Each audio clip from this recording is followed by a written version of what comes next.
Kienet inaugurata binja ġdida fl-Ammiri. Il-faċilitajiet li se jkunu offruti minn dan il-post minn fejn se taħdem l-Aġenzija għal Pagament Rurali ifissru li wara snin twal dan id-dipartiment se jkun jista' jlaħħaq mad-domanda tal-pagamenti li jingħataw lill-bdiewa u r-raħħala.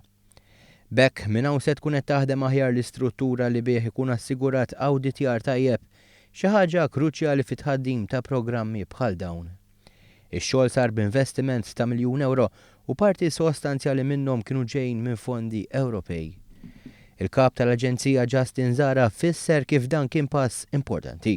Iva fil-fatt dak li qegħdin nagħmlu huwa li qegħdin nintegraw dawk li kienu taqsimiet differenti illi kienu qegħdin iktar sparsi qegħdin integrawhom fi blokka waħda u wkoll qegħdin nespandu n-numru ta' servizzi li noffru anke direttament lill-klijenti tagħna permezz ta' din il-binja u wkoll se jkollna estensjoni tal-front office li jinsab f'Taqali ħajkonna parti żgħira hawnhekk biex inkunu nistgħu nagħmlu ċertu eżerċizzji ta' reġistrazzjoni u ta' kjarifiċi u enquiries ġenerali mill-pubbliku mill-klijenti tagħna li huma l-bdiewa anke minn hawnhekk stess.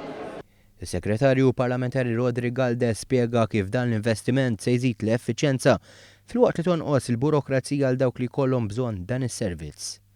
Tkellem dwar kif is-sena l-oħra l-Gvern irnexxielu jassorbi 99% tal-fondi Ewropej għal qasam rurali.